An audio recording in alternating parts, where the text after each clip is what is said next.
Periyar Maniamma Institute of Science and Technology, Thanjavur. Choose who you want to be. தெலுங்குல பவன் கல்யாண் சாரை வச்சு ஒரு மிகப்பெரிய படத்தை வெற்றி அடையுது. அப்படி இருக்கும்போது தமிழ் சினிமால நீங்க அது ஏன் சார் அமைச்சிக்கல? இதுதான் என்னோட கான்செப்ட். தேவைப்படும் போது நீ தேடப்படுவாய், அவர்கள் தேடும் போது நீ தயாராக இரு. அதனாலதான் எப்பவுமே நம்ம தயார் நிலையில இருக்கு. எந்த புல்லட் போட்டு வேணாலும் அடிக்கிற மாதிரி இருக்கணும், இருந்தால் இயங்கும் எல்லாம். அதுதான். ஒருவேளை நீங்க ராணாவை எதிர்பார்த்த மாதிரி பண்ணிருந்தீங்க அப்படின்னா இப்ப எல்லாத்துக்குமே முன்னோடியா நீங்க இருக்க மாதிரி இந்த பிரம்மாண்ட சினிமாக்களுக்கும் ஆதர்ச நாயகனா இருந்திருக்கீங்க. அதெல்லாம் அதுதான் கனவா போயிடுச்சு. அது கனவு கண்டோம், அது நினைவாகல. ராணா கதை வந்து ஃபுல்லா 2 bundle, first half second half with dialogues ரெடியா இருக்கேன் ரூம்ல. எனி டைம் ஆரம்பிக்கலாம். யாரு பண்ணணும்னா அது இமேஜ் உள்ள ஹீரோ லைக் ரஜினி சாரோ இல்ல அஜித்தோ, விஜய் இனிமே படம் பண்ணுவாரான்னு தெரியல. அது இவ்வளோ பெரிய படங்கள்லாம் பண்ணுவாரு. அதனால பெரிய இமேஜ் உள்ள ஆர்டிஸ்ட் தான் பண்ணாதான் எடுப்படும். அதே மாதிரி ஏதோ படம் சரியில்லைன்னா டேய் என்னடா எம்ம மாதிரி எடுத்திருக்க அப்படின்ட்டு போயிடுவாங்க. என்னடா இப்படி சொல்லிட்டாங்களே அப்படி. ஃபஸ்ட் ஆஃப் உங்களை என்கேஜிங்காக அதை எங்கே திரும்பி பார்க்க விடாமல் கொண்டு போய் அதை கரெக்டாக சேர்த்துருக்கோம். ரெண்டாவது ஆஃபில் இன்னொரு 120 ரூபா கொடுங்க.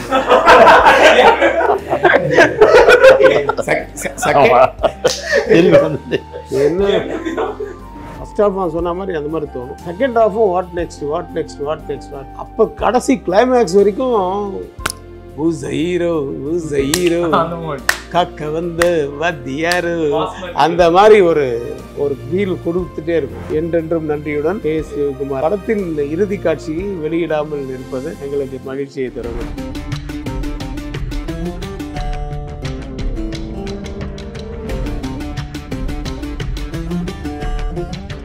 வணக்கம் and welcome to Nakkheeran studios. இன்னைக்கான கான்வர்சேஷன் ரொம்ப முக்கியமானதாக இருக்க போகுது. தமிழ் சினிமாவினுடைய ஒரு முக்கியமான நபர்களோட இந்த கான்வர்சேஷன் ஹிட்லிஸ்ட்டுக்காக அமையறதுல ரொம்ப சந்தோஷம். இன்னைக்கு நம்மளோட ஜாயின் பண்ணியிருக்காங்க K. Ravikumar sir, Samuthirakani sir, long with hit list படத்தினுடைய என்டையர் டீம் கூட. வணக்கம் சார், வாழ்த்துக்கள் ஹிட்லிஸ்ட் பட என்டையர் டீமுக்குமே. முதல் கேள்வி உங்ககிட்ட இருந்து ஆரம்பிக்கணும்னு நினைக்கிறேன். விவசாயி எப்பவுமே நிலத்தில் அறுவடை பண்ணதுக்கு அப்புறமோ லாபமோ நஷ்டமோ மறுபடியும் நிலத்துல தான் முதலீடு பண்ணுவாங்க. அந்த மாதிரி சினிமாவில் இயக்குனராக நிறைய வெற்றி படங்களை எங்களுக்கு அறுவடை பண்ணி கொடுத்துட்டு மறுபடியும் ஆர்கே செல்லுலாய்ட் மூலமாக அடுத்தடுத்து கூகுள் கிட்டப்பா இப்போ ஹிட்லிஸ்ட்டுன்னு தொடர்ந்து முதலீடு பண்ணிக்கிட்டே இருக்கீங்க. ஒரு தயாரிப்பாளராக இந்த அனுபவம் எப்படி இருக்குது? அனுபவம் நீங்கள் பட்டாதான் தெரியும்.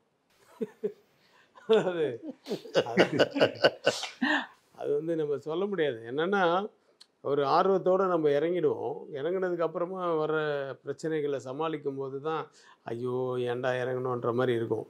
பட் அதை மீறி வந்து சரி நம்ம அசிஸ்டன்ஸுக்கு ஒரு வாய்ப்பு கொடுக்குறோம். அப்புறம் எனக்கு ரொம்ப வேண்டிய நண்பராக பழகக்கூடிய விக்ரமன் சார் பையனை லான்ச் பண்ணுறோம். அதை பக்காவாக பண்ணிவிடுவோம். அதுக்காக வந்து அப்போதைக்கு முதல்ல ஆரம்பிக்கும் போது ஒரு பட்ஜெட் சொல்லுவாங்க, அதுக்கப்புறம் அப்படியே போவோம். ஆனால் அது படத்துக்கு தேவையா இல்லைன்றது நமக்கு தெரியும். ஆஸ் ஏ டெக்னீஷியன் நான் கதையும் கேட்டிருக்கேன், ஸ்க்ரீன் பிளே கேட்டிருக்கேன், டயலாக் வெர்ஷன் கேட்டிருக்கேன். எல்லாம் கேட்கும்போது இதுக்கு தேவை அவ்வளோதான், அப்படி வேணால் பண்ணலாம் அப்படின்ட்டு.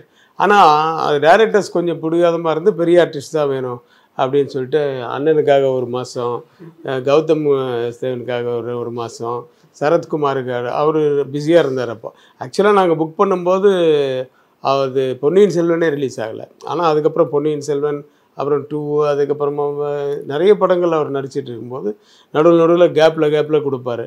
அந்த நேரத்தில் காம்பினேஷன் வேணும், சித்தாரா தான் வேணும் அப்படின்ட்டு அவங்க கேரளாலேருந்து, கேஜிஎஃப் வில்லன் தான் வேணும்ன்ட்டு அவர் பெங்களூர்லேருந்து, அப்படி அவங்க வந்து இவங்கெல்லாம் பண்ணால் தான் நல்லா இருக்கும்னு அவர் ஃபீல் பண்ணும்போது இல்லை நீ ஒரு நியூ ஃபேஸை போட்டுக்க அப்படின்னு சொல்கிறதுக்கு நமக்கு மனசு வராது.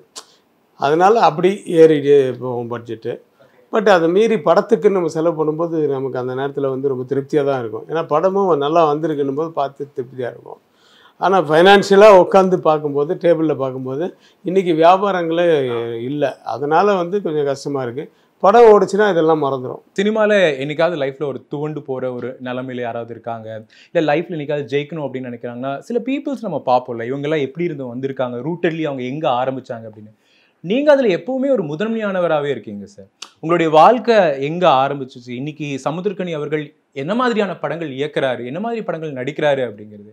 ஸோ அது எல்லாத்துக்குமே ஒரு உந்துதலாகவே இருக்குது. ஸோ ஃபஸ்ட்டு நன்றி உங்களுக்கு. தொடர்ந்து நீங்கள் சினிமாவில் அப்படியே பயணம் பண்ணிக்கிட்டே இருக்கீங்க எல்லாத்துக்குமே. இல்லை, நான் தம்பிக்கிட்ட பேசும்போது தான் சொன்னேன், ஒரு சில இடத்துல கதை கூட்டிகிட்டு போகும், ஒரு சில இடத்துல மனிதர்கள் தான் கூட்டிகிட்டு போவாங்க. இப்போ இந்த படத்தை பொறுத்த வரைக்கும் என் நண்பன் சுப்பிரமணிய சிவா வந்து என்கிட்ட விஷயத்த சொன்னார். தம்பியும் வந்தது, நான் ஒன்றுமே சொல்லலை, நான் வரேன் அவ்வளோதான், எப்போன்றது மட்டும் கொஞ்சம் டைம் கொடுங்க நான் சொல்லிடுறேன். ஏன்னா அண்ணன் இருக்கார், அவர் சார் இருக்கார். ஏன்னா புது வசந்தம் படமெல்லாம் வந்து 90 கல்லூரியில் படிச்சுட்ருக்கோம். இப்போ இருக்கிற மாதிரி இண்டு இடுக்கலெல்லாம் ரிலீஸ் பண்ண மாட்டாங்க. அப்போல்லாம் ப்ராப்பராக ஒரு A centre, B centre, C சென்டர்னு இருக்கும். இப்போ மதுரையில் வந்துச்சுன்னா மதுரை, விருதுநகர், சிவகாசி வரைக்கும் வரும். அதுக்கப்புறம் அங்கே ஒரு 50 நாள் 60 நாள் ஓடின பிறகு தான் ராஜபாளையம், ஸ்ரீவில்லிபுத்தூர் இப்படி வரும். அங்கே ஒரு 50-60 நாள் ஓடின பிறகு தான் சேத்தூர், தலவாயூரம் நம்ம ஊர்களுக்கெல்லாம் வரும். இப்போ ராஜபாளையத்துலேருந்து 35 கிலோமீட்டர் சைக்கிள் எடுத்துகிட்டு அந்த படம் பார்க்க போனது ஒன்று இருக்குது. அதாவது 3 ஷோவும் பார்த்துட்டு சாப்பிடாம, ஏன்னா சாப்பிட்டா டிக்கெட்டு காசு இருக்காது, 3 ஷோவும் பார்த்துட்டு அங்கேருந்து திரும்பி பட்னியாகவே சைக்கிள் மிதிச்சிட்டு வந்தது. புதிய மன்னர்கள் படத்தில் ஒரு 21 நாள் ஜூனியர் ஆர்டிஸ்ட் நானும் அந்த கல்லூரி மாணவனாக அலைஞ்சது. ஏன்னா அப்படி பார்த்த மனிதர்கள். அண்ணன் வந்து சேரன் பாண்டியன் படமெல்லாம் தொடர்ந்து காலையில் எழுந்திரிச்சா அப்படியே டிஃபால்ட்டாக தேட்டருக்குள்ளே போயிடுறது. சினிமாவை மாற்றினவங்க அவங்கெல்லாம். இவங்களோட பயணப்படுறது, இவங்க பக்கத்தில் இருக்கிறது, இவங்களோட பேசுகிறதுன்னு ஒன்று இருக்குல்ல, நம்ம ரொம்ப ஆசைப்பட்டிருப்போம்ல. அந்த மாதிரி இயக்குனர்கள் அந்த குடும்பத்துலேருந்து ஒரு பிள்ளை வருதுன்றப்போ அங்கே போயிட்டு எனக்கு கதை சொல்லுங்கள், கேரக்டர் சொல்லுங்கள், நீ எதுவாக இருந்தாலும் சரி நான் வந்துடுவேன் அப்படின்ட்டு போகிறது தான். ஒரு சில இடத்துல வந்து நீ கதை சொல்லுங்கள், அந்த கேரக்டர் இம்ப்ரெஸ் பண்ணிச்சுன்னா போகிறது. இந்த மாதிரி தான் பயணப்படுறது. இந்த படத்தை பொறுத்தவரைக்கும் நான் உள்ளே வர்றதுக்கு காரணம் இந்த 2 அண்ணங்களும் தான். அதுக்கப்புறம் உள்ளே வந்த பிறகு தான் விஷயத்தை கேட்கும்போது இன்னும் ஆழமாக இருந்தது, ரொம்ப மகிழ்ச்சியாக இருந்தது. ஒரு நல்ல ஒரு விஷயத்துக்குள்ளே ஒரு நல்ல காசு, ஒரு நல்ல ஒரு விஷயம் இந்த சமூகத்துக்கு சொல்கிறோம், அதுக்குள்ளே நம்மளும் இருக்கோம் அப்படின்றது ரொம்ப சந்தோஷமாக இருந்தது. இவரோடு நடித்தது, இவருக்கு தகப்பனாக நடித்தது ரொம்ப மகிழ்ச்சி. அப்புறம் இயக்குநர்களோடு பயணப்பட்டது மறக்க முடியாத ஒரு அனுபவமாக இருந்தது. நீங்கள் சொல்லுங்கள், நட்பு அப்படிங்கிறது இந்த தமிழ் சினிமாவில் இல்லை, சினிமா அப்படிங்கிற இந்த வட்டாரத்தை எவ்வளோ முக்கியமாக இருக்குது? இல்லை, சினிமாவில் மட்டும் இல்லை, எங்கேயுமே வந்து நட்பு தான் வந்து கடைசி வரைக்கும் கூட இருக்கும். கடைசி வரைக்கும்ன்ற சென்ஸ் டெய்லி பார்க்கணுன்னு அவசியம் இல்லை. நம்ம மனைவி மக்கள் எல்லாம் டெய்லி பார்ப்போம். ஆனால் நட்புன்றது வந்து உள்ளுக்குள்ளே இருந்தால், ஒருத்தர் மலேசியாவில் இருப்பான், 4-5 வருஷம் வந்திருக்க மாட்டான், ஆனால் ஏதோ ஒரு டச் இருக்கும். நமக்குன்னா எதுவாக இருந்தாலும் செய்வாங்க. அது வந்து சின்ன வயசுலேருந்தே நான் நிறைய பார்த்துட்டேன்.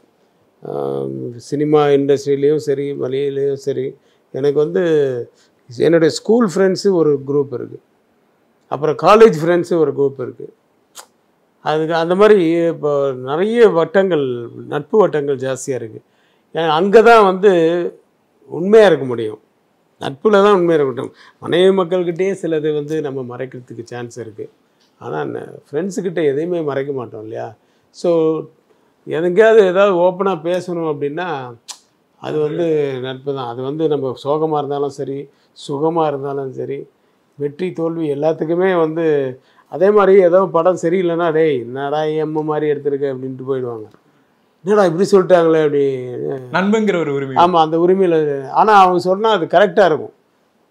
அவங்களுக்கு வந்து அனலைஸ் பண்ண தெரியாது, தவிர ரிசல்ட்டு சொல்ல தெரியும்.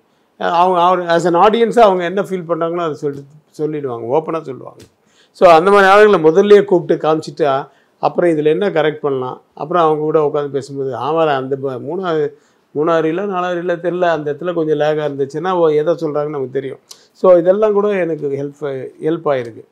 ஸோ அந்த மாதிரி சினிமாலேயும் வந்து நான் பழசெல்லாம் எப்படி மறக்க முடியும்? நீங்கள் பார்த்தீங்கன்னா இங்கே இவ்வளோ ஷீல்டு இருக்குது. ஆனால் நான் முதல் வாங்கின ஷீல்டு வந்து 10 வருஷம் அசிஸ்டன்ட் டைரக்டராக ஒர்க் பண்ணி 10ஆவது வருஷம்தான் ராஜா தான் இளையராஜா ராமராஜனோட சேர்ந்து ஒரு ஷீல்டு பார்த்துட்டேன். அதுதான் முதல் ஷீல்டு நான் வாங்கினது. அதுக்கப்புறம் தான் புது வசந்தம் விக்ரமன் சாரோட ஒர்க் பண்ணி 2 ஷீல்டு தான் வாங்கினதுக்கு 10 வருஷமாக.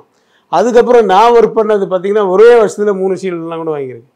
இது எல்லாமே வந்து அந்த பிகினிங்கில் இருக்குது. அதை எப்படி மறக்க முடியும்? அது மட்டும் இல்லை, அந்த நான் ஒர்க் பண்ண டைரக்டர்ஸு அது எல்லாமே வந்து எனக்கு நிறைய, அது நட்பு இல்லைனாலும் ஒரு மரியாதைன்னு ஒன்று. மரியாதை நிகன் சௌத்ரி சாருக்கு தான் நான் போய் முதல்ல சொன்னேன். அவருக்கு எட்ட சொல்லாமல் அதே மாதிரி ஷோ போடும்போது கூட ஃபஸ்ட்டு அவருக்கு தான் சொன்னேன். அவரால் வர முடியுதோ முடியலையோ அதுதான் நம்ம கடமை. அது கூட நம்ம செய்யலைன்னா நமக்கு பின்னாடி யார் என்ன செய்வாங்க?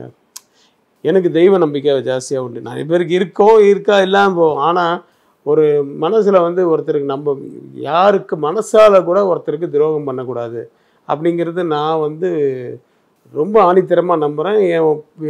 என் பசங்களுக்கு நான் அதுதான் சொல்லி கொடுத்து வளர்த்துருக்கேன். நீ மனசார உனக்கே துரோகம் பண்ணியிருந்தா கூட அவன் நல்லா இருக்கக்கூடாது அப்படின்னு நினைக்காத, நல்லா இருக்கட்டும் அப்படின்னு விட்டுட்டு விலகிடு. யாருக்கும் நல்லா இருக்கக்கூடாதுன்னு நீ சொன்னீன்னா அது நமக்கு தான் வந்து விடியும் கடைசியாக. நமக்குன்னா நமக்கு பின்னாடி நம்ம பசங்களுக்கோ ஏதோ ஒரு வகையில் வந்து விடியும். யாருக்குமே மனசால கூட துரோகம் நினைக்காத, நீ நல்லா இருப்ப அப்படின்றது தான் என்னுடைய பிரின்சிபல். அதனால் அப்படியெல்லாம் வருது. அதனால் ராமதாஸ் சார் கூப்பிட்ட உடனே நான் போய் நினச்சேன். எப்படி அவர் ராஜா தான் நான் வாங்கின ஷீல்டுக்காக நான் சொல்லலை, அந்த படத்தில் நான் அசிஸ்டண்ட்டு.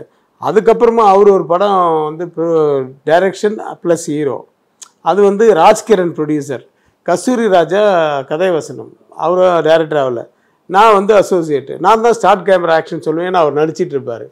அப்போ இருந்தே வந்து பழக்கம். என்னை முதல் ஸ்டார்ட் கேமரா ஆக்ஷன் சொல்ல வச்சது அவர் தான். நீ தானே இப்போ அசோசியேட்டு, நீ தான் சொல்லணும் அப்படின்ட்டார். ஸோ எல்லா ஷாட்லேயும் அவர் இருப்பார். ஸோ ஷார்ட் வைக்க ஆரம்பித்ததுலேருந்து அதுவே எனக்கு ஒரு ப்ராக்டிஸ் மாதிரி இருந்தது. ஸோ என்ன ஒன் ஆஃப் த குரு மாதிரி வேறு ஆகிட்டார்.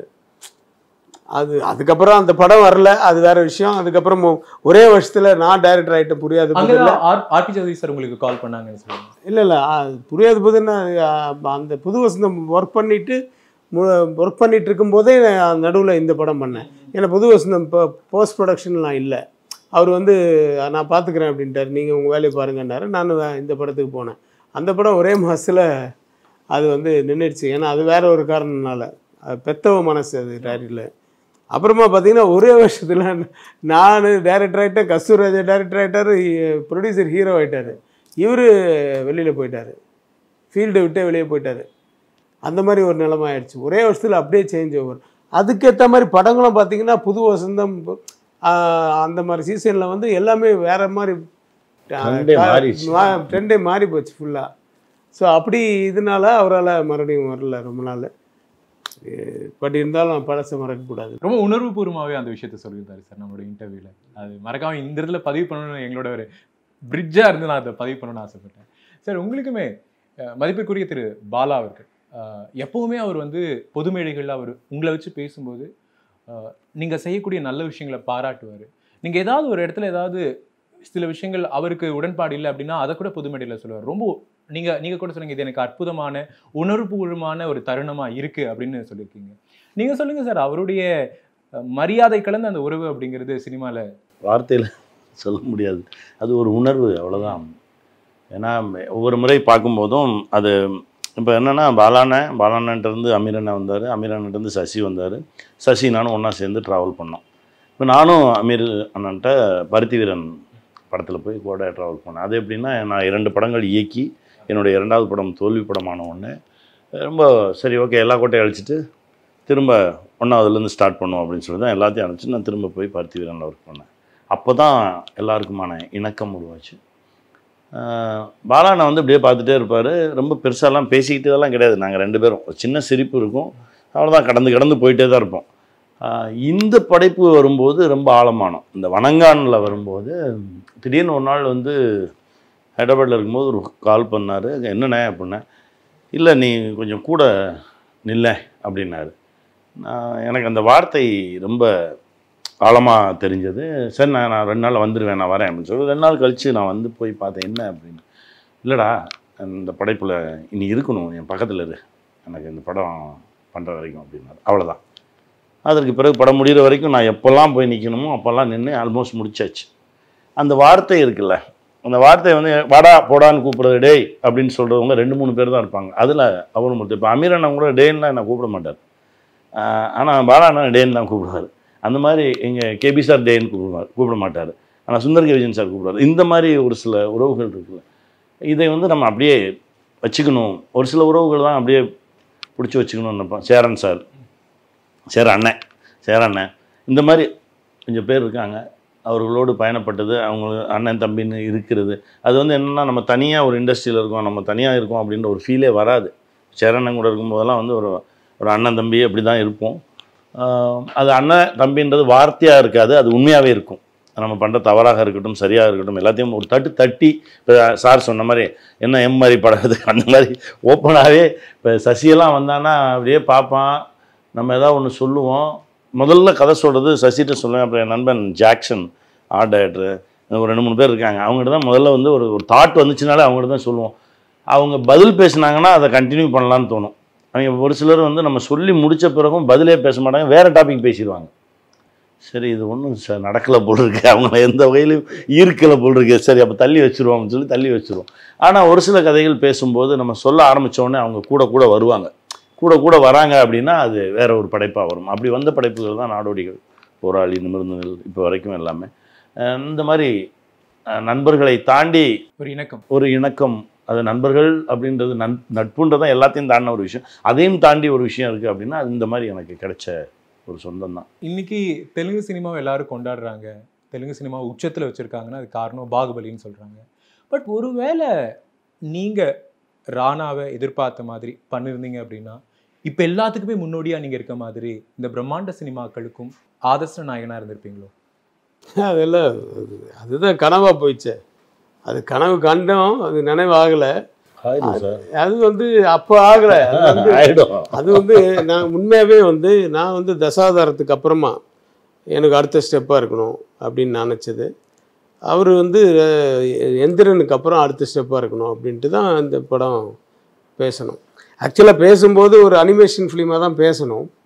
அது அப்படியே ஒரு சுற்றி அப்படி மறுபடியும் அனிமேஷனுக்கே போயிடுச்சு. அதாவது ஆமாம், கோச்சரியன்றதை வந்து அதை ப்ரீக்வல் பண்ணும். ஆக்சுவலாக ராணா சப்ஜெக்ட் அப்படியே இருக்குது. நான் ஆக்சுவலாக அவர் வந்து அவங்களுடைய சப்ஜெக்டில் அனிமேஷனில் வந்து நிறைய ஒர்க் பண்ணியிருக்காங்க. அதில் லைவாக வந்து நான் ஒரு 10 நாள் கொடுத்தா ஒரு போர்ஷன் ஒன்று பண்ணி இதில் சேர்க்கணும் அப்படின்ட்டு அவர் அந்த அவுட்லைன் சொன்னார். அது கூட வந்து இது மாதிரி ஒன்று இருந்தால் எப்படி இருக்கும் அப்படின்னு பேசினார். நான் ஒரு வாரம் டிஸ்கஸ் பண்ணிவிட்டு அதுக்கப்புறம் போய் இது என்லார்ஜ் பண்ணி சொல்லிட்டேன். இது ரொம்ப நல்லா இருக்குது, அது தேவையே இல்லை, இது நம்ம லைவாகவே பண்ணிவிடுவோம் அப்படின்னு சொல்லிட்டு இதில் இன்னும் டெவலப் பண்ணுங்க அப்படின்னு சொன்னார். நான் அதுக்குள்ளே சேர்க்கறதுக்காக ஒரு 4 ரீல் சொல்கிறேன்.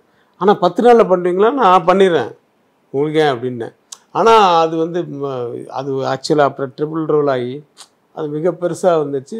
ஃபுல்லாக சிஜி ஒர்க்கு. ஏன்னா ஏற்கனவே தசாவதாரத்தில் எனக்கு சிஜி நிறைய பண்ணிவிட்டு எனக்கு கொஞ்சம் எக்ஸ்பீரியன்ஸ் கிடச்சிருச்சு. பட் அது இல்லாமல் இதில் வந்து இன்னும் கொஞ்சம் அதிகமாகலாம் நம்ம ஒர்க் பண்ண வேண்டியிருந்தது. அதுக்கு ப்ரீ ப்ரொடக்ஷன்லாம் பண்ணிட்டோம். ஸோ அனிமேட்ரானிக்ஸு இங்கே போகணும், இதுக்கு சிஜிக்கு இங்கே போகணும் அப்படின்ட்டு எல்லாமே ஃபிக்ஸ் பண்ணிவிட்டு அந்த யூனிட்டு வந்து நான் எந்திரனில் ஒர்க் பண்ண யூனிட்டு, அதில் சிஜி அவர், அப்புறம் சாபு சிறியில், இந்த மாதிரி எல்லாமே பெரிய குரூப் போட்டு ஆரம்பித்து தீபிகா படுகோன்னு வச்சு ஒரு சாங்கும் ஃபஸ்ட்டு செட்டு போட்டு ஒரு சாங் ஒன்று எடுத்தேன். பூஜை முடித்தவொடனே அந்த சாங் முடிச்சிட்டோம். அப்போ தான் அவருக்கு உடம்பு சரியில்லாமல் போச்சு. அதனால் வந்து அது அப்படியே அந்த யூனிட் வந்து அப்புறம் அவர் உடம்பு சரியில்லாமல் இங்கேருந்து அங்கே ட்ரான்ஸ்ஃபர் பண்ணுறாங்க, அங்கேருந்து போட்டு அப்புறம் சிங்கப்பூர் போனாங்க.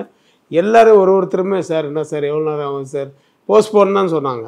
இல்லை அவர் வந்துடுவார்ன்ட்டு எல்லாரும் போயிட்டா கூட நான் போக முடியல. நான் போனோன்னா என்ன சொல்லுவாங்க, ரஜினி சாருக்கு அவ்வளோ உடம்பு சரியில்லை, மற்றவங்கள பற்றி அவங்களுக்கு தெரியாது, அவங்க பற்றி அதை வந்து கவலைப்பட மாட்டாங்க. Chief technician, captain of the ship, டைரக்டருக்கு யார் அப்படின்றதானே சொல்லுவாங்க நினைப்பாங்க. ஸோ ரவிக்குமாரும் வந்து போயிட்டாருன்னா இதை கேவலமாக பேசுவாங்க. அது ஒன்று இருக்குது. எனக்கும் வந்து மனசாட்சி இல்லை. சரி நம்ம வந்து அப்போ உண்மையாகவே விஜய் படம் ஒன்று வந்துச்சு. அது விஜயே சொல்லியிருப்பார் ஒரு இடத்துல. விஜய் படம் ஒன்று வந்துச்சு, இன்னும் 2-3 சின்ன படங்கள் வந்துச்சு. நான் அதெல்லாம் வேண்டாம், அவருக்காக வெயிட் பண்ணுன்னு சொன்னேன். அப்புறம் சிங்கப்பூர்லேருந்து வந்து அதுக்கப்புறமா அந்த சிங்கப்பூர்லேருந்து வர்ற நேரத்தில் வந்து அந்த ப்ரொடியூசர் வந்து போய் அவர்கிட்ட அங்கே சிங்கப்பூரில் போய் பேசி வந்து இப்போ டாக்டர் செட்லாம் பேசிட்டு வந்தாங்க. இன்னும் 1 இயருக்கு அவர் வந்து ஈ ஷுட் நாட் ஸ்ட்ரெயின் அப்படின்னு சொல்லிட்டாங்க. அதனால் வந்து என்ன சொன்னார், சார் இது வந்து அனிமேஷனுக்கே மறுபடியும் நம்ம அனிமேஷனாக நம்ம நிறைய ஒர்க் இல்லை, அதனால் லண்டனில் போய் நம்ம ஒரு 10 days ஸ்டுடியோக்குள்ளே தான் நம்மளை சுற்றி கேமராஸ் இருக்குமே தவிர சின்ன சின்ன கேமராஸ் இருக்கும். பட் ஸ்ட்ரெயின் பண்ண வேண்டியதில்லை, மேக்கப் போட வேண்டியதில்லை, காஸ்டியூம்ஸ் போட வேண்டியதில்லை, அந்த மாஸ்க் மட்டும் போட்டுக்கிட்டு நம்ம பண்ணால் போதும், மற்றதெல்லாம் அந்த அனிமேஷன் பிடிச்சிரும், அதிலேருந்து நம்ம பண்ணி. பட் எனக்கு அனிமேஷன் தெரியாது, பட் நான் அவனை கதை பண்ணுறேன்னு சொல்லிட்டு அப்படி அந்த ராணாவை மைண்டில் வச்சு அதுக்கு ஒரு முன்கதை இருந்தால் என்ன. அந்த ராணா சேனான்னு 2 பேர், அவருடைய பையன் வீரான்னு இது 3 கேரக்டர் இருந்தது ராணாவில்.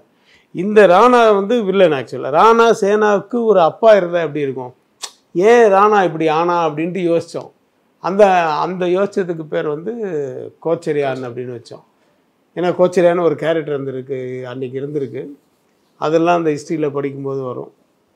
சரி கோச்சரியான்னு வச்சு அது வந்து அவர் வந்த உடனே அவர்கிட்ட போய் சொன்னோம், நீங்கள் ஒரு 10 நாள் வந்து 10 நாளில் கூட 1 வீக் போதும் சார், இந்த மாதிரி லண்டனில் வந்து சும்மா நீங்கள் ஸ்டுடியோக்குள்ளே பண்ணால் போதும், கதை சொல்லுங்கன்னு சொன்ன உடனே இது ரொம்ப நல்லா இருக்குப்பா, அது கதை சூப்பராக இருக்குது, இது வந்து நீங்கள் வந்து கோச்சரியான் தான் இதில் வந்து ஹீரோ, நீங்கள் கோச்சரியான் முதல்லே கொண்டாடாதீங்க, அதை செகண்ட் ஹாஃப் கொண்டு வாங்க அந்த ஃப்ளாஷ்பேக் அப்படின்னாரு.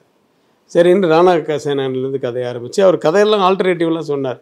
அதுக்கப்புறம் கோச்சரியான் கொண்டு வந்து அதுக்கப்புறம் அது பண்ணோம். ஆனால் என்ன டைரக்ட் பண்ண சொன்னார், நான் சொல்லிட்டேன் சார் எனக்கு அனிமேஷன்லாம் தெரியாது, சிஜி தெரியும், அனிமேஷன் தெரியாது, அனிமேஷனுக்காக படித்தவங்க சௌந்தர்யா, அதனால் அவங்க பண்ணிட்டோம் அப்படின்னு. நான் அது கதை திரைக்கதை வசனத்தோடு முடிச்சுட்டு அந்த ராணா சேனா அந்த ராணா கதை வந்து ஃபுல்லாக 2 bundle first half second half with dialogues ரெடியாக இருக்கேன் ஆஃப் ரூமில், எனி டைம் ஆரம்பிக்கலாம். அது வந்து யார் பண்ணணும்னா அது இமேஜ் உள்ள ஹீரோ லைக் ரஜினி சாரோ இல்லை அஜித்தோ, விஜய் இனிமேல் படம் பண்ணுவாரான்னு தெரில, அதுவும் இவ்வளோ பெரிய படங்கள்லாம் பண்ணுவாருன்னு தெரில. அதனால் பெரிய இமேஜ் உள்ள ஆர்டிஸ்ட் தான் பண்ணால் தான் எடுப்படும். அது ரஜினி சார் மனசு வைக்கணும். கண்டிப்பாக அதுக்காக எதிர்பார்த்துட்டே இருக்கும் சார். அவ்வளோ பிஸியாக இருக்கீங்க சார், ஒரு பக்கம் ஆக்டிங், இன்னொரு பக்கம் டிரெக்ஷன் அப்படின்னு. தெலுங்கில் பவன் கல்யாண் சாரை வச்சு ஒரு மிகப்பெரிய படத்தை டிரெக்ட் பண்ணுறீங்க, வெற்றி அடையுது. அப்படி இருக்கும்போது தமிழ் சினிமாவில் அப்படிங்கும்போது நீங்கள் அது ஏன் சார் அமைச்சிக்கல? ஒரு சோகால் ஒரு பெரிய ஒரு ஆக்டரை வச்சு ஒரு டிரெக்ஷனில் சமுத்திரக்கனி அவர்களுடைய இயக்கத்தில், ஏன்னா சமுத்திரக்கனிக்குன்னு ஒரு அடையாளம் இருக்குது தமிழ் சினிமாவில், மறுக்க முடியும். இப்போ ஜாஸ்தியாக இருக்குது, ஏன் அந்த கெடுக்குறீங்க? நல்லா இருக்குது, அவர் இன்னும் ஆக்டர் ஆகி கொஞ்சம் சம்பாரிச்சிருக்காரு, அது சம்பாரிச்சதெல்லாம் விடுறதுக்கு தான் டைரக்ஷனு. அதனால் அதில் டைரக்ஷனில் விட்டது தான் இப்போ சம்பாரிச்சிட்டு இருக்காரு. மறுபடியும் கொஞ்சம் சம்பாதிக்கிட்டோம் அப்புறமா அட்வைஸ் அண்ணன் சொல்கிறதான். பட் நான் பிளான்லாம் பண்ணுறதில்ல, அது அமைஞ்சது தான். இப்போ பவன் கல்யாண் சார் விஷயம் கூட அமைஞ்சது, நான் எதையுமே பிளான் பண்ணுறதில்ல, நிறைய விஷயமும் தெரிஞ்சுக்கிறது இல்லை. நான் கொஞ்சம் எல்லா விஷயமும் எனக்கு கம்மியாக தான் தெரியும். நான் வந்து அதை ஓப்பனாகவே சொல்லுவேன், நான் கொஞ்சம் இன்னசென்ட்டாக தான் இருப்பேன். நான் எதையுமே பிளான் பண்ணி இதை இங்கே காய் நகர்த்தினா அங்கே நடந்துடும், அங்கே போய் நிற்போம் அப்படிலாம் நான் எப்போவுமே பண்ணுறதே இல்லை. வினோதை சித்தம் அப்படி தான் நடந்தது. இப்போ இது நடந்து நான் ஹைதராபாத்தில் போய் உட்காந்துருக்கும்போது திருவிக்ரம் சார் வந்து இந்த மாதிரி அண்ணன் தம்பின்னு பேசுகிற ஒரு உறவு, அவர் வீட்டில் லஞ்ச் சாப்பிட போயிருக்கும்போது ஒரு ஃபோன் வருது. அந்த ஃபோன் என்னென்னா, மதுரையில் ஒரு ரொம்ப பெரிய ஆள், அவங்களுக்கு வந்து இந்த படம் பார்த்தாங்களாம், பார்த்துட்டு அவருக்கு வந்து சுகர் இருக்குது ஆனால் சாப்பிடவே மாட்டேன்றாரு, ரொம்ப எமோஷனலாக இருக்கார், அவருக்கு 73 வயசாச்சு. அவங்க அலுவலகத்தை கிராஸ் பண்ணனாலே ஒரு 1.5 கிலோமீட்டர் போகணும், அவ்வளோ பெரிய ஆஃபீஸ் அது. மதுரையில் ஒரு மிகப்பெரிய ஒரு டீம். அவங்க பேசணுன்றாங்க அப்படின்னாங்க. என்ன நடந்து, சரி இந்த நம்பர் கொடுத்து பேச சொல்லுங்கள், நான் பேசுகிறேன் அப்படின்னா ஃபோனில் வந்தாங்க. அவர் பேசின அந்த எமோஷ்னலாக அவர் பேசினது என்ன டிஸ்டர்ப் பண்ணிடுச்சு. அவரும் ஒரு மாதிரி ரொம்ப கண்கலங்கி பேசினார். இத்தனை ஆண்டுகள் கடந்து வந்த வாழ்க்கையை பற்றி அவர் பேசும்போது நான் பதில் சொல்கிறேன், இதுதான் லைஃபு, அவ்வளோதான், நீங்கள் இதை ஈஸியாக்குங்க, வாழ்க்கையை ரொம்ப கடினமாக்காதீங்க, தாண்டி போங்க அப்படின்னு நான் சொன்னேன். இதை பார்த்துட்டே இருக்கார். பார்த்துட்டே வந்துட்டு ஃபோனை கட் பண்ணோன்னே, என்ன யார் அப்படின்னாரு. இந்த மாதிரி இந்த மாதிரி ஒரு 10 நாள் ஆச்சு, நான் ஒரு படம் பண்ணேன், அது ஓடிடியில் தான் ரிலீஸ் ஆகிருக்கு. அப்படியா, என்ன கதை அப்படின்னாரு. சும்மா ஒரு 5 நிமிஷத்தில் அந்த கதையை சொன்னேன். கதையை சொல்லி முடிச்சுட்டு கடைசி லைன் சொன்னேன். கடைசி டைம் வந்து இவனை கூட்டிகிட்டு போகும்போது, நீங்கள் வந்து இங்கே தமிழில் பேசுனீங்க, நான் கம்யூனிகேட் பண்ணிக்கிட்டேன், சொர்க்கத்தில் என்ன லாங்குவேஜ் அப்படின்னா, அங்கெல்லாம் ஒரு லாங்குவேஜும் கிடையாது, எங்களுக்கு ஜாதி மதம் இனம் எதுவுமே கிடையாது, இங்கே எல்லோரும் ஒன்று தான் அப்படின்னா. அப்போ நரகத்தில் அப்படின்னு கேட்பேன். அங்கேருந்து அவனை கூப்பிட்டு போயிட்டுருக்கேன் அப்படின்னு. அவர் சாப்பிட்டு இருந்தவர் திரும்ப கம்மகேன் அப்படின்னாரு. திரும்பி சொல்கிறேன், அப்படியே பார்த்தேன், இது யார் பண்ணால் நீங்கள் நடிக்கணும்னு நினைக்கிறீங்களா? இல்லை, நான் இது நல்ல விஷயம், இது எல்லாருக்கும் போய் சேரணும், இது பெரிய ஹீரோ பண்ணால் இன்னும் சூப்பராக இருக்கும் அப்படின்னா. சரி, ஒரு 5 மினிட்ஸ் டைம் கொடுங்க. 5 மினிட்ஸ் இங்கே போனார், ஃபோன் பண்ணார். அதுக்குள்ளே நான் சாப்பிட்டு கை கழுவிட்டு வரேன். வந்தோடனே கல்யாண் சார் பண்ணால் ஓகேவா அப்படின்னாரு. அப்படியே பார்த்தேன், வா வண்டியில் இரு. அப்படியே கார் எடுத்துகிட்டு போனால் கல்யாண் சாரை மீட் பண்ணோம். நான் சொன்னேன்ல, பவன் கல்யாண் சார். ஏன்னா கல்யாண் சார்னா ப்ரொடியூசர் இருக்கு, பவன் கல்யாண் சார். அவர் சார் வந்து கல்யாண் சார் தான் சொன்னார். பவன் கல்யாண் சார் வீட்டுக்கு போனால் அவர் சார் வந்தார். வந்தோடனே நான் இப்போ சொன்னேன்ல லைனு, அதுதான் இவர் தான் டைரக்டர், இது நம்ம எப்போன்றது நீங்கள் இப்போ ஜஸ்ட் ஒரு இன்ட்ரடியூஸ் ஆகிக்கோங்க, எப்போ டேட் கொடுக்குறீங்களோ நம்ம பண்ணிடலாம் அப்படின்னு அவர் கை கொடுத்தாரு. இதை நம்ம பண்ணுறோம் அப்படின்னாரு. முடிஞ்சிச்சு. இது நம்ம எங்கே முயற்சி பண்ணோம், நம்ம ஆசை மட்டும் இருந்தது, ஒரு பெரிய விருப்பம் இருந்தது, ஒரு நல்ல விஷயத்தை சொல்லணுன்ற ஒரு எண்ணம் இருந்தது. நான் தான் மேலே தம்பிகிட்ட பேசிட்டு இருக்கும்போது சொல்லியிருந்தேன், நல்ல விஷயத்தை மட்டும் நம்ம நினச்சிட்டா போதும், அது நம்மளை நோக்கி வந்துக்கிட்டே இருக்கும், காலமும் மனிதரும் ஒன்று சேர்த்துரும். அப்படி தான் நடந்துச்சு. நான் அதனால் பெரிய பிளான் பண்ணி இது இங்கே போய் ஷார்ட்டாக வந்து அமைவது அப்படி தான், அதுதான் அமையும் போது போகலாம். நான் எப்படின்னா எப்பவுமே தேவைப்படும் போது நீ தேடப்படுவாய். இதுதான் என்னோட கான்செப்ட். தேவைப்படும் போது நீ தேடப்படுவாய், அவர்கள் தேடும்போது நீ தயாராக இரு. அதனால தான் எப்பவுமே நம்ம தயார் நிலையில் இருக்கும்.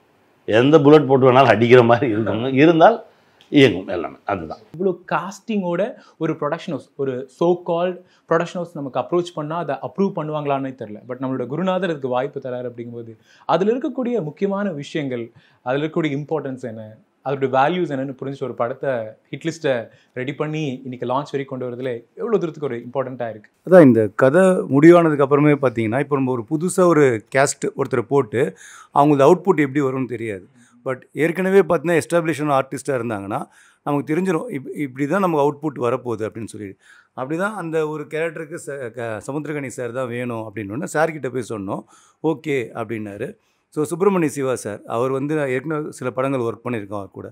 அவர் சொன்னோடனே ஃபாலோ பண்ணிவிட்டு நீங்கள் போய் கதை சொல்லுங்கள், கதை சொல்லிவிட்டு அவருக்கு பிடிச்சிடுச்சுன்னா அண்ணன் கண்டிப்பாக பண்ணுவாருன்னு நானும் ஹீரோவும் தான் சாரை பயங்கரமாக அசத்தணும் அப்படின்னு சொல்லிட்டு பயங்கரமாக கதைலாம் ப்ராக்டிஸ் பண்ணிவிட்டு காரில் போகும்போதெல்லாம் இவர் சொல்லிட்டு வரேன், இப்படி தான் பேச போகிறேன், இப்படி தான் ரசிக்க போகிறேன் அப்படின்ட்டு சொல்லிவிட்டு எனக்கு தெரிஞ்சு பிரசாத் நினைக்கிறேன் அங்கே ஏதோ ஒரு படத்துக்கு ப்ரமோஷனுக்கு வந்திருந்தார்.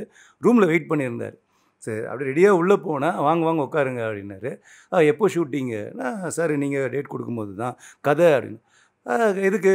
சார் ப்ரொடியூஸ் பண்ணுறாரு, விக்ரமன் சார் சன் நடிக்கிறாரு. ஓகே சார் இல்லை ஓகே டேட் மட்டும் நீங்கள் இவங்ககிட்ட பேசிக்கோங்க அப்படின்னு சொல்லிட்டு அவ்வளோதான், வேறு எதுவுமே இல்லை. ஆமாம், நாங்கள் மார்னிங்லேருந்து ப்ராக்டிஸ் பண்ணதெல்லாம் வேஸ்ட்டாக போச்சு. ஸோ ஓகே அப்படின்ட்டாரு.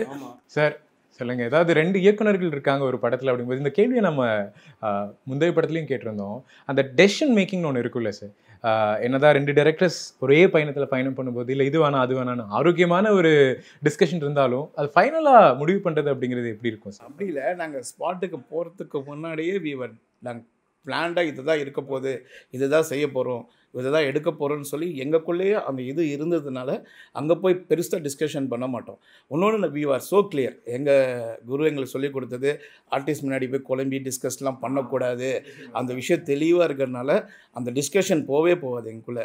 எப்படி இருந்தாலும் ஒரு ஆஃப் முடிஞ்சிச்சுன்னா லஞ்சில் இது ஒரு 10 மினிட்ஸ் ஒரு 15 மினிட்ஸ் ஒதுக்கி இப்போ அடுத்தது இதெல்லாம் செய்ய போகிறோம், இதெல்லாம் ஓகே அப்படின்னு சொல்லிட்டு கொஞ்சம் டிஸ்கஷன் பண்ணிட்டு தான் எடுத்ததுனால எங்களுக்கு எந்த பிரச்சனையுமே வரல. மோரோவர் ஃபஸ்ட் கொஸ்டினுக்கு வந்து எங்களுக்கு முதல்ல என்னை பொறுத்த வரைக்கும் நல்ல ஸ்கிரிப்டு, நல்ல ஸ்க்ரீன் ப்ளே பண்ணி கேரக்டரைசேஷனை பவர்ஃபுல்லாக பண்ணிவிட்டு அந்த கேரக்டருக்கான ஆர்டிஸ்ட்டை கேட்குறப்போ கண்டிப்பாக ப்ரொடியூசர்ஸ் கொஞ்சம் அதை யோசிப்பாங்க. அது இல்லாமல் எங்கள் சாருக்கு கிளியராக ஸ்கிரிப்டை பற்றி தெரிஞ்சதுனால கேட்டோட இந்த ஆர்டிஸ்ட் வேணும் இந்த ஆர்டிஸ்ட் வேணும்னு சொன்னப்போ நாங்கள் கொடுத்த பட்ஜெட்லேருந்து இந்த ஆர்டிஸ்ட்லாம் கொஞ்சம் பெருசாக தான் இருந்தாங்க. ஸோ இந்த கேரக்டர்ஸ் எல்லாம் கரெக்டாக இருக்குது, பவர்ஃபுல்லாக இருக்குதுன்னு சொன்னதுனால ஈசட் ஓகே கேரி ஆன், ட்ரை பண்ணுங்கள், கேளுங்க அப்படின்னு. இன்னொன்று இவங்க எல்லாம் கிடைச்சதுக்கு இன்னொன்று ஒரே ரீசன் லேபிள். ரவிக்குமார் சார் அந்த ஆர்கேசெல் அந்த லேபிள் இருந்ததுனால போய் அப்ரோச் பண்ணுறது ரொம்ப ஈஸியாக இருந்தது. ப்ளஸ் விக்ரம் சார் சன்னு சொன்னாலே எல்லாருக்குமே அந்த கமிட்மெண்ட் இருந்தது. ரைட் ஃப்ரம் சரத் சார், அப்புறம் சமுத்திரகாணி சார், கௌதம் சார், இவங்க எல்லாருமே அந்த லேபிள் இவங்க 2 பேர் இருக்காங்கன்னு சொன்னால் ஈஸி அப்ரோச் கிடச்சிருச்சு. பட் எங்களுக்கு என்ன ஃபஸ்ட்டு பையனா ஈஸி அப்ரோச் ஒரு லேபிள் வச்சு ரீச் பண்ணிட்டோங்க. ஆனால் அந்த கேரக்டரைசேஷனை ஸ்க்ரீனில் வந்து எங்கேயுமே விட்டு கொடுத்துடக்கூடாது, எல்லா கேரக்டரைசேஷனும் வீக் ஆகிடக்கூடாதுன்னு சொல்லிட்டு அதுக்காக மெனக்கட்டுப்பட்டிருக்கோம். அவங்க எல்லாமே பர்ஃபெக்டாக அதுலேருந்து சூட் ஆகியிருக்காங்க. படம் பார்த்தா உங்களுக்கு கரெக்டாக நிச்சயமா. Finally an actor. எப்படி இருந்துச்சு? ஹிட்லிஸ்ட் கண்டிப்பா நிறைய மெமரிஸ் இருக்கும் லைஃப்ல, ஹிட் ஆகிற மெமரிஸ் நிறைய இருக்கும். சடனான மூமெண்ட்ல சொல்லணும் அப்படின்னு என்னவா இருக்கும் உங்களுக்கு? எல்லாமே இந்த entire process it self is memorable. ஏன்னா கார்த்திகா நான் சொன்ன மாதிரி எல்லா ஆர்டிஸ்ட்டுக்கும் நாங்கள் 2 பேரும் தான் ஃபாலோ அப் பண்ணிப்போம். சமுத்திரகனி சார் வந்து அவர் அப்போ ட்விட்டர்லேயே நான் ஃபாலோ பண்ணிட்டு இருந்தேன், சார் டேட்ஸ் ஃப்ரீயாக இருக்கான்னு இல்லையான்னு. எல்லாரோடையும் ஒர்க் பண்ணது ரொம்பவே நல்லா இருந்தது. தே வர் ஆல் ஃப்ரெண்ட்லி. சார் சொன்ன மாதிரி அதாவது புது பையன் அப்படின்றது யாருமே ட்ரீட் பண்ணல. எல்லாருமே அப்பா மேலே இருக்கிற மரியாதையோ என்னன்னு தெரில. Every one was so friendly and supportive and encouraging.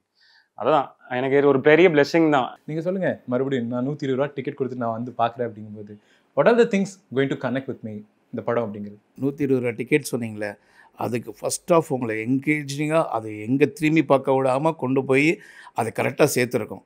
2வது ஆஃபில் இன்னொரு 120 ரூபா கொடுக்கணும்.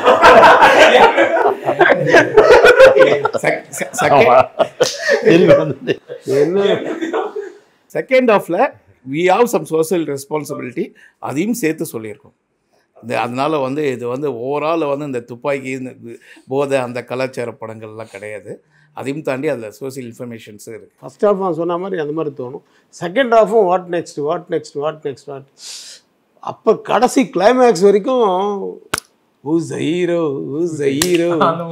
காக்க வந்து வாத்தியாரு அந்த மாதிரி ஒரு ஃபீல் கொடுத்துட்டே இருக்கும். ஊஸ் த மேன் அப்படின்ட்டு. அதுதான் என்ன நான் இந்த ஷார்ட்டாக சொன்னேன். நான் அந்த காலத்தில்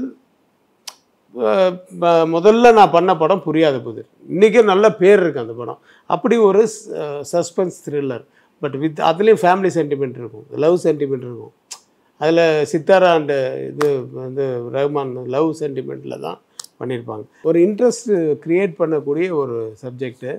டெஃபினட்டாக வந்து 120 ரூபா வந்து ஒர்த்து அப்படின்ற மாதிரி தான் சொல்லுவாங்க ஆடியன்ஸு. அப்படின்னு நம்பிக்கை இருக்குது. வேணா டிக்கெட்டு கூட குறைச்சிங்க உங்கள் தேட்டரில் சொல்லி. இல்லை சார், 240 ரூபா கொடுத்தே பார்க்க ரெடியாக இருக்கும். அது உங்களுக்கு பிடிச்சதுன்னா நீங்கள் செகண்ட் டைம் வருவீங்க இல்லையா, ரிப்பீட்டட் ஆடியன்ஸ் வருவாங்கள்ல, அதுக்கு ஓகே. பட் என்னன்னா இந்த படத்தில் நான் உங்கள் மூலிமா கேட்டுக்கிறதுன்னா, படத்தை பார்த்துட்டா அந்த கிளைமேக்ஸை மட்டும் வெளியில் ரிவீல் பண்ணாமல் இருந்தால் ரொம்ப எல்லாருக்குமே 3 பேர் அறிமுகமாக வராங்க, அவங்களுக்கு சந்தோஷமாக இருக்கும் அது. அதனால் அதுக்கப்புறமா நான் வந்து முதல் படத்துலேயே நான் போட்டிருப்பேன். ஆமாம், நீங்கள் முதல் படத்துலேயே போட்டிருப்பீங்க. இப்போ அதில் என்ன போட்டிருப்பேன்னா, அப்போது 1990 இத்திரைப்படத்தை திரையரங்கில் வந்து பார்த்த திருட்டு சிடி அப்போ இத்திரைப்படத்தை திருட்டு சிடியில் பார்க்காமல் திரையரங்கில் வந்து பார்த்த உங்கள் அனைவருக்கும் என்றென்றும் நன்றியுடன் KS சிவகுமார்னு வரும். படத்தின் இறுதி காட்சியை வெளியிடாமல் இருப்பது எங்களுக்கு மகிழ்ச்சியை தரும் என்ற மாதிரி ஏதோ ஒன்று அந்த மாதிரி போட்டிருப்பேன். இது ஆக்சுவலாக இந்த படத்துக்கு போடணும், பட் அது இப்போல்லாம் வேணாம். நீ சொன்னால் நாங்கள் கேட்டிருப்போம், அதெல்லாம் போட அப்படின்னு வெளில வந்து வெண்ணே சொல்லுவாங்க.